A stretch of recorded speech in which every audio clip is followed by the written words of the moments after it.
नमस्कार, मैं हूं अंकुर और आप देख रहे हैं सत्य हिंदी। एक नजर अब तक की सुर्खियों पर। अगले कुछ महीनों में 4 राज्य तेलंगाना, राजस्थान, मध्य प्रदेश और छत्तीसगढ़ में विधानसभा के चुनाव होने वाले हैं। इन राज्यों के चुनाव के लिए भाजपा ने कमर कस ली है और पार्टी चुनावी मोड में आती हुई दिख रही है। इन 4 में से एक मध्य प्रदेश में भाजपा सत्ता में है। यहाँ वो करीब 20 सालों की एंटी इनकम्बेंसी का मुकाबला कर रही है। वहीं राजस्थान और छत्तीसगढ़ में कांग्रेस, जबकि तेलंगाना में बीआरएस पार्टी सत्ता में है। इन 3 राज्यों में सत्ता में आने और मध्य प्रदेश में अपनी सत्ता को बरकरार रखने के लिए भाजपा ने अपनी टीम 11 का ऐलान किया है। इस टीम को इन राज्यों में भाजपा की जीत के लिए पार्टी ने अभी से ही काम पर लग जाने का निर्देश दिया है। खास बात यह है कि इस बड़े चुनावी अभियान के लिए खुद गृह मंत्री अमित शाह और भाजपा के राष्ट्रीय अध्यक्ष जेपी नड्डा ने कमान संभाल ली है। ये दोनों नेता इन चारों राज्यों में चुनाव की तिथि की घोषणा होने तक हर सप्ताह दौरा करेंगे। भाजपा ने पहले ही इन 4 राज्यों के लिए 4 केंद्रीय मंत्रियों समेत कुल 9 नेताओं को जिम्मेदारी दी है। सुप्रीम कोर्ट ने अगस्त 2018 से जेल में बंद भीमा कोरेगांव मामले के आरोपी बर्नोन गोंसाल्विस और अरुण फरेरा को आखिरकार जमानत दे दी है। उन पर भीमा कोरेगांव हिंसा के संबंध में यूएपीए के तहत आरोप लगाए गए। अदालत ने शुक्रवार को उनको जमानत देते हुए कहा, ये गोंसाल्विस और फरेरा को जमानत देता है क्योंकि उन्हें हिरासत में लिए हुए लगभग 5 साल बीत चुके हैं। जमानत के लिए मामला बनता है। लाइव लॉ की रिपोर्ट के अनुसार सुप्रीम कोर्ट ने कहा कि देखते हुए कि दोनों 5 साल से अधिक समय से हिरासत में हैं, उनके खिलाफ आरोप गंभीर हैं, लेकिन केवल यही जमानत से इनकार करने का एकमात्र आधार नहीं हो सकता। गोंसाल्विस और फरेरा को 2018 में पुणे के भीमा कोरेगांव में हुई जाति आधारित हिंसा और प्रतिबंधित अति वामपंथी संगठन भारतीय कम्युनिस्ट पार्टी माओवादी के साथ कथित संबंध रखने के आरोप में गिरफ्तार किया गया था। आरजेडी सांसद मनोज झा ने ईडी के निदेशक संजय कुमार मिश्रा का कार्यकाल बढ़ाने के मुद्दे पर मोदी सरकार को घेरा है। मनोज झा ने कहा कि सुप्रीम कोर्ट ने ईडी निदेशक के कार्यकाल बढ़ाए जाने को गैर कानूनी करार दिया था, फिर भी केंद्र सरकार के एक दल ने वहां जाकर मिश्रा को 1.5 महीने का एक्सटेंशन दिए जाने की अपील की, लेकिन उन्होंने ये नहीं बताया कि आखिरकार एक्सटेंशन क्यों चाहिए। मनोज झा बोले, उन्हें यह एक्सटेंशन कुछ राज्यों में अशांति पैदा करने के लिए दिया गया है। अब ये बात साफ हो गई है कि सरकार ईडी का दुरुपयोग कर रही है। राज्यसभा के सभापति जगदीप धनखड़ ने शुक्रवार को कहा कि वो मणिपुर मुद्दे पर चर्चा के लिए तैयार हैं, लेकिन उन्हें नाटकबाजी बंद करनी होगी। मणिपुर हिंसा के मामले में चर्चा कराने की मांग को लेकर हो रहे हंगामे के बीच ही सदन को पूरे दिन के लिए स्थगित करना पड़ा। इसी मुद्दे पर लोकसभा भी पहले 12 बजे तक के लिए और बाद में पूरे दिन के लिए स्थगित कर दी गई। राज्यसभा के सभापति धनखड़ ने कहा कि कई सांसदों ने इसी मुद्दे मणिपुर पर नियम 267 पेश किया है। उन्होंने ये भी कहा कि सदस्यों का व्यवहार इतना अनुकरणीय होना चाहिए कि बड़े पैमाने पर लोग उनका अनुकरण करने के लिए प्रेरित हों। उन्होंने सांसदों से पक्षपातपूर्ण हितों से ऊपर उठकर काम करने की भी अपील की, जैसा कि विपक्षी सांसदों ने अपने भाषण के दौरान विरोध किया। धनखड़ ने टीएमसी सांसद डेरेक ओब्रायन का नाम लिया और कहा कि ये उनकी नाटकीयता में शामिल होने की आदत बन गई है, और इसके तुरंत बाद उन्होंने राज्यसभा को दिन भर के लिए स्थगित कर दिया। टीएमसी नेता डेरेक ओब्रायन ने गुरुवार को विपक्षी गठबंधन के नाम इंडिया पर अपनी टिप्पणी के लिए प्रधानमंत्री मोदी पर तंज कसा। साथ ही कहा कि आप जानते हैं कि मिस्टर मोदी, हमने आपको वहीं पा लिया है जहां हम चाहते थे कि आप हों।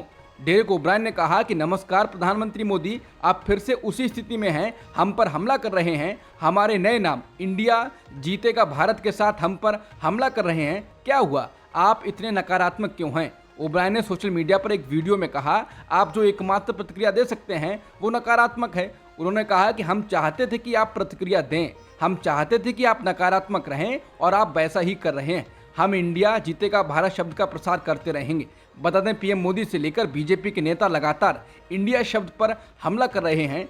डेरेक ओब्रायन का कहना है कि हम चाहते थे कि आप प्रतिक्रिया दें, हम चाहते थे कि आप नकारात्मक रहें, आप वैसा ही कर रहे हैं।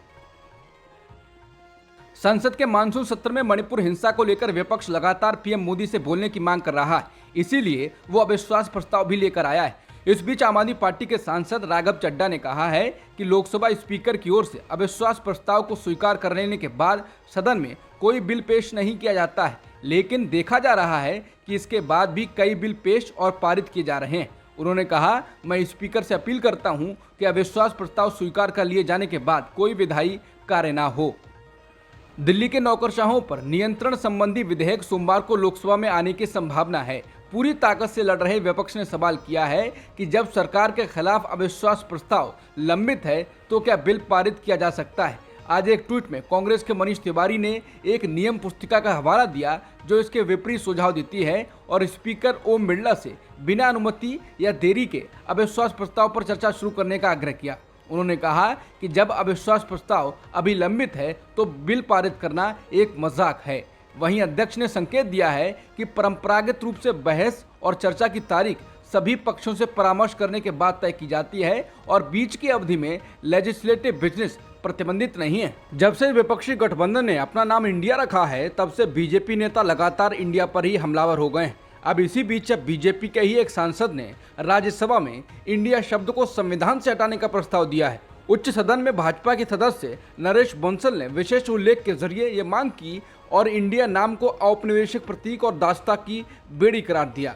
उन्होंने इंडिया शब्द को संविधान से हटाने का प्रस्ताव दिया है। अपनी मांग के तर्क में बंसल ने प्रधानमंत्री मोदी के गत वर्ष 15 अगस्त को लाल किले की प्राचीर से किए गए राष्ट्र के नाम संबोधन का जिक्र किया, जिसमें उन्होंने देश को दास्ता के प्रतीक चिन्हों से मुक्ति का आह्वान किया था। बीजेपी सांसद ने कहा कि अंग्रेजों ने भारत का नाम बदलकर इंडिया कर दिया। उन्होंने कहा कि स्वतंत्रता सेनानियों और बलिदानियों की मेहनत के कारण 1947 में देश आज़ाद हुआ और 1950 में संविधान में लिखा गया इंडिया दैट इज भारत। उन्होंने कहा कि देश का नाम सदियों से भारत ही रहा है और इसी नाम से उसे पुकारा जाना चाहिए। उन्होंने कहा कि भारत का अंग्रेजी नाम इंडिया शब्द अंग्रेजों की गुलामी का प्रतीक है। बंसल ने कहा कि आज़ादी के अमृत काल में गुलामी के प्रतीक को हटाया जाए। केंद्र ने आज सुप्रीम कोर्ट से मणिपुर हिंसा मामले की सुनवाई राज्य से बाहर ट्रांसफर करने का अनुरोध किया। इसने सुप्रीम कोर्ट से सामूहिक बलात्कार मामले सहित मणिपुर में हिंसा से संबंधित पूरे मामले की सुनवाई 6 महीने में पूरी करने का आदेश देने का भी अनुरोध किया। सूत्रों ने कहा कि हलफनामा खुद गृह सचिव अजय भल्ला ने दायर किया था, जिसमें अदालत को एक संदेश दिया गया था कि केंद्र इस मामले पर बेहद गंभीरता से काम कर रहा है। केंद्र ने कहा कि केंद्र सरकार वर्तमान में जो अपराध हुए हैं उनको बहुत जघन्य मानती है, जिन्हें न केवल उतनी गंभीरता से लिया जाना चाहिए बल्कि न्याय भी होना चाहिए ताकि अपराधों के संबंध में पूरे देश में इसका निवारक प्रभाव पड़े। यही कारण है कि केंद्र सरकार ने जांच एक स्वतंत्र जांच एजेंसी यानी सीबीआई को सौंपने का फैसला किया है। वाईएसआर कांग्रेस ने संसद में मोदी सरकार के समर्थन का फैसला किया है। पार्टी विपक्षी गठबंधन इंडिया की ओर से लाए जा रहे अविश्वास प्रस्ताव के खिलाफ वोटिंग करेगी।